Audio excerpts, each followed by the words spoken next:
상대방의 동의를 받지 않고도 곧바로 내가 계약을 해야 할 수 있다. 계약을 하고 나서 바로 그 다음날 깨는 경우는 그나마 신사적이잖아요. 이러한 해약금의 기능을 처음 계약서를 낼 때 특약으로 집어넣어야지 인정될까요? 아니면 자동으로 인정될까요?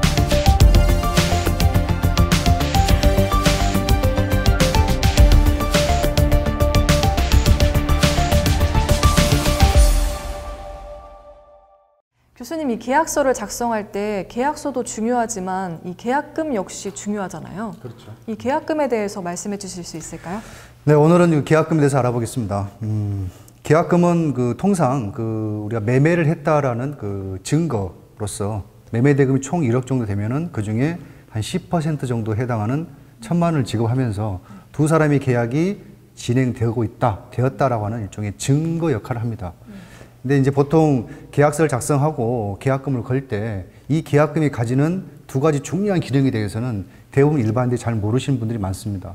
그래서 뭐 계약금을 걸어야 되는지 안 걸으면 안 되는 것인지 계약금을 건다면 몇 %를 하는 것인지 이런 부분에 대해서 조금 설명을 드리고 싶습니다. 네. 이 계약금은 두 가지 기능을 가장 크게 장점을 갖고 있는데요. 하나는 해약금, 그리고 두 번째는 위약금입니다.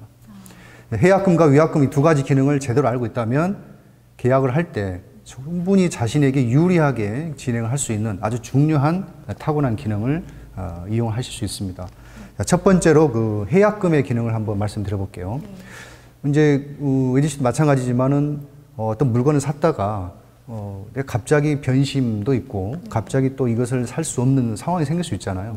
그러면 내가 계약을 못 하겠다, 미안하다라고 할 때 상대방의 동의를 받아야 돼요, 안 받아도 돼요? 내가 계약을 포기하고 싶을 때. 받아야 될 것 같아요. 그렇죠. 당연히 받아야 된다. 즉, 계약을 하는 것도 합의지만 계약을 깨는 것도 합의란 얘기죠. 그런데 이 계약금을 걸어놓은 상태에서는 상대방의 동의를 받지 않고도 곧바로 내가 계약을 해약할 수 있다. 이것을 바로 해약금에 의한 해제라고 합니다. 상대방의 동의를 전혀 받지 않고 하는 것이 그렇게 미안해하거나 할 필요 없이 법률적으로 당당한 나의 권리란 얘기입니다.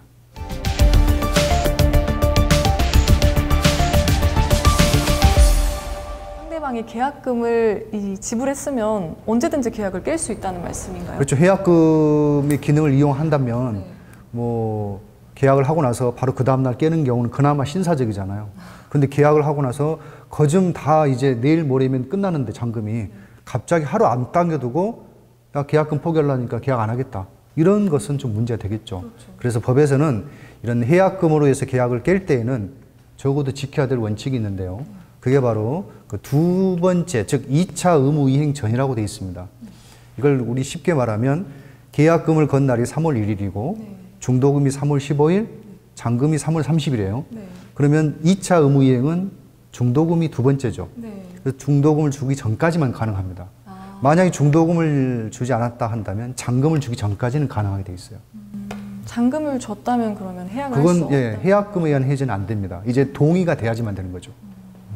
그래서 이런 해약금의 기능을 만들어 놓고 민법에서는 자, 그렇다면 한 가지 의문이 드는 게 이처럼 계약금만 걸어져 있으면 중도금이나 잔금을 주거나 또는 2차 이행하기 전까지는 계약을 마음껏 깰 수 있다고 한다면 이러한 해약금의 기능을 처음 계약서를 낼 때 특약으로 집어넣어야지 인정될까요? 아니면 자동으로 인정될까요? 특약으로 집어넣어야 인정되지 보통 그렇게 생각할 수 있겠죠. 왜냐하면 그것을 법에서 인정한다고 했으니까. 그런데 이런 해약금의 기능은 자동으로 인정되는 권리입니다. 특약을 집어넣지 않아도 계약금만 있으면 이러한 것을 할 수가 있다는 것이죠. 그러면 반대로 얘기하면 나는 절대 이 계약이 깨져는 안 돼요. 근데 상대방은 얼마든지 계약금을 포기하고 깰 것 같아요. 그럴 때는 특약에다가 해약금의 기능은 인정하지 않는다라고 써놓으면 즉 해약금에 의한 해제를 할 수가 없습니다. 이게 바로 또 특약의 어떤 또 우열성이죠. 법에 의해서는 해약금의 기능으로 계약을 깰 수 있다고 써져 있지만 특약으로 이걸 못하게 막을 수 있다는 거죠.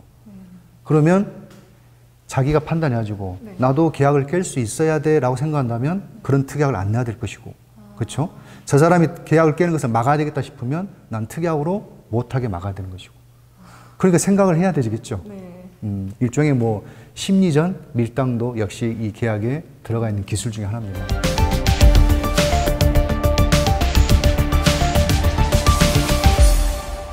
자, 이렇게 이렇게 해서 해약금의 기능 알아봤고요. 두 번째는 아까 위약금이라고 했죠. 네. 위약금. 위약금은 이제 한자로 치면은 약속을 위반한 것에 대한 금입니다. 그래서 일종의 손해배상금이라고 할 수 있는데요. 해약금과 좀 다른 개념은 뭐냐면 우리가 계약을 했으면 약속을 지켜야 돼, 안 지켜야 돼요? 지켜야 되죠. 중도금 날짜가 되면 중도금을 줘야 되고 물건을 먼저 선불로 받게 했으면 물건을 받아야 되는 거죠. 그런데 그걸 주지 않으면 독촉하겠죠. 왜 안 줍니까? 그래서 이제 참다가 해제라고 말할 수 있어요. 근데 이제 계약을 깨겠다라고 하는데 깨고 말면 나만 손해잖아요. 상대방이 잘못했는데. 그래서 상대방이 잘못한 것에 대한 금전적 대가를 우리는 손해배상 청구라고 합니다. 그래서 손해배상 청구 소송을 할 수가 있어요. 그런데 손해배상이라는 것은 말 그대로 내가 실제 손해액이 얼마다는 것이 증명이 돼야지만 청구를 할 수가 있어요. 자, 실제로 우리가 한 1억짜리 집을 사고 파는데 그 계약금을 100만 원밖에 안 걸었어요. 그런데 이거를 팔기로 했기 때문에 나는 다른 곳으로 이사를 가기 위해서 집을 알아보고 다른 쪽에 1,000만 원의 계약금을 걸었단 말이에요. 이해가 되죠? 파니까 다른 데 넘어가야 되니까.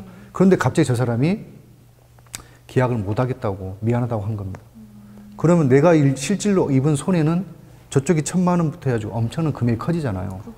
자, 그렇기 때문에 실제 손해를 증명하는 것도 어렵지만 실제 그 손해를 소송을 걸어가지고 6개월에서 1년이 넘는 시간이 걸립니다. 그래서 이 우리가 위약금 제도를 만든 이유는 딱 하나. 혹시 상대방이 계약을 지키지 않아서 위반해서 금전적인 손해배상 청구를 해야 될 때 그 손해배상을 아주 간단하게 계약금 금액으로 퉁치자. 이것을 우리가 위약금이라 합니다. 근데 그 위약금은 아까 해약금은 자동으로 인정됐어요? 특약으로 넣어야지 인정됐어요? 자동으로 그렇죠. 위약금 기능은 반드시 특약으로 넣어야지만 인정됩니다. 보통 우리 그 계약서를 문방구에서나 이런 데 사게 되면 위약금의 기능은 안 써져 있어요. 그냥 해약금 기능만 써져 있어요. 따라서 위약금 기능을 집어넣지 않으면 정식으로 소송을 가야 되는 불편함이 분명히 존재할 수 있습니다. 그래서 반드시 위약금, 즉 내 내용은 모른다 하더라도 계약금을 위약금으로 한다라는 문구만 써주면 100% 인정이 됩니다. 쉽죠? 위약금과 해약금이 조금 헷갈리는데 당연히 헷갈리죠. 아주 쉽게 설명을 해주신다면요? 그래서 세상에 쉬운 건 없지만 간단하게 더 쉽게 한번 눈높이를 맞춰서 해볼게요. 해약금은 내가 계약을 포기하고 싶을 때 그냥 툭 던져놓고 계약금으로 처리하는 겁니다. 위약금은 나와 관계없이 상대방이 잘못했을 때 그 사람에게 금전적인 청구를 할 때 그때 계약금을 뺏는 겁니다. 해약금과 위약금의 그 기능을 조금 더 깊이 이해한다면 과연 내 실제 손해는 얼마가 될 것이냐, 그리고 저 사람이 계약을 깬다고 했을 때 계약금을 적게 걸어 놓으면 그 10만 원밖에 안 걸었어요. 그러면 나 10만 원 안 할 테니까 안 합니다라고 해버리면 그만이잖아요. 해약금에 따르면. 따라서 모든 상황과 여건에 맞춰서 계약금의 액수를 정해야 되는데 통상적으로 우리는 오랜 관행 동안 10%로 보통 알고 있잖아요. 근데 상황에 따라서는 이게 50% 될 수 있는 것이고 2%도 될 수 있다는 뜻입니다. 그래서 이제 조금 더 이 깊이 들어가게 되면 그냥 상식적으로 그러니까 그런가 보다라고 넘어가지 마시고 좀 더 분별력 있게 상황에 맞춰서 어떤 게 나한테 유리하고 문제가 되지 않을 것인 거를 고민해 보신다면 훨씬 더 좋은 결과를 얻을 수 있을 것 같습니다. 계약금을 걸 때 좀 더 적극적으로 본인의 상황을 고려해서 선택해야 된다는 말씀. 그렇죠. 좋은 게 좋은 건 아닐 수 있습니다.